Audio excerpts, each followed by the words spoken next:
જય માતાજી મિત્રો. તો હવાર હવાર પડે છે ને આપણે ધાબા ઉપર ચડી ગયા. કાલવાળા બધા મિત્રો પાછા આવી જાય ગયા બરોબર.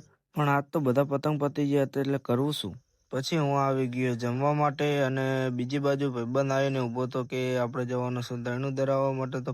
તો મિત્રો અમે જઈને તરત દરણું મૂકી દીધું અને 15 મિનિટ પછી બંને ભાઈબંધો નીકળી ગયા ઘર બાજુ. દરણું ધરાઈ જીતું અને ભાઈબંધે તો ચશ્મા ખતરનાક પહેર્યા હો ભાઈ. પછી તો એના ઘરે જઈને ધાબા ઉપર ચડીને આપણે ફટાફટ પતંગ ચગાવવા માંડ્યા.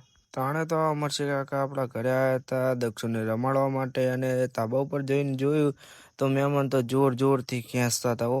આપણા ધાબા ઉપર તો ખતરનાક ચાઇના દોરીનો ઢગલો થઈ ગયા અને આપણે તો મંડી ગયા ફટાફટ ચાઇના દોરીનો ઢગલો એકઠો કરવા માટે. ચાઇના દોરી ભેગી કરીને આપણે ફટાફટ ઉત્તરાયણનો છેલ્લો પતંગ રાત્રે ચગાવીને ફટાફટ નીચે ઉતરી ગયા. ચલો મળીએ આવતા બ્લોગમાં. જય માતાજી.